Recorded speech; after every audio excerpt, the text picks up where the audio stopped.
జగన్ లేకపోతే వస్తాయి డబ్బులు. జగన్ గుర్తేంటి చెప్పండి, మర్చిపోకూడదు. అది అరిచి తింటాం తల్లి. అరిచికాయ మామూలుగా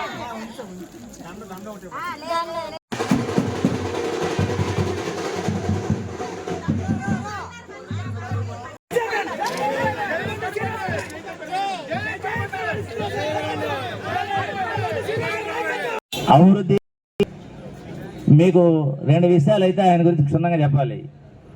ఇక్కడ సంక్షేమం అనేది నిర్విరామంగా కంటిన్యూగా జరిపించినటువంటి వ్యక్తి అయితే మాత్రం మన సోదరులైనటువంటి కడుపున శ్రీనివాసరావు గారే.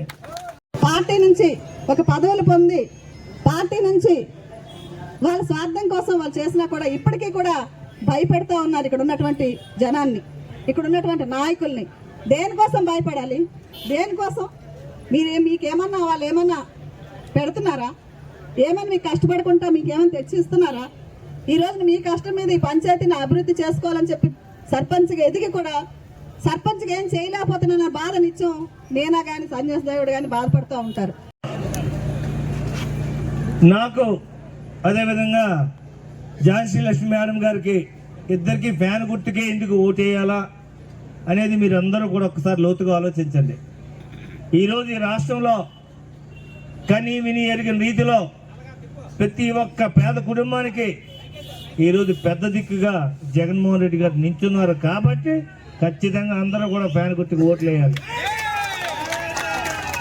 అయితే జగన్మోహన్ రెడ్డి గారు ఈ 5 సంవత్సరాల్లో తీసుకొచ్చిన మార్పు ఒక్కసారి, ఇంటి వద్దకే ప్రభుత్వం ప్రజల వద్దకే పరిపాలనని ఈ 4.5 సంవత్సరాలు 5 సంవత్సరాల్లో ప్రతి ఒక్క ఇంటికి ప్రభుత్వం వెళ్ళింది, ప్రతి ఒక్క ఇంటికి పథకం వెళ్ళింది. ఎవరు ఇల్లు కదలకుండా వాళ్ళ ఊరు కదలకుండా ప్రతి ఒక్క కుటుంబానికి కూడా ఈరోజు పథకాలు అందాయి.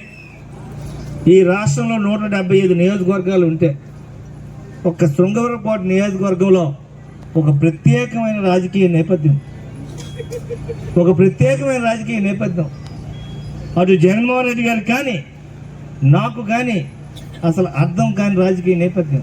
ప్రభుత్వం వెళ్ళాలి, ప్రతి ఇంటికి ఎమ్మెల్యే వెళ్ళాలని చెప్పేసి మమ్మల్ని అందరినీ పంపిస్తే ఈ నియోజకవర్గంలో అధికారులందరూ మా ఇంటికి రావాలి, పథకాల కోసం మా ఇంటికి రావాలని కోరుకునే ఒక ప్రత్యేకమైన రాజకీయ నేపథ్యం ఇక్కడ ఉంటే దానికి చరమగీతం పాడిన గొప్ప నాయకుడు జగన్మోహన్ రెడ్డి గారు కాబట్టి మీరందరూ కూడా ఫ్యాన్ గుర్తుకు ఓటేయాలి.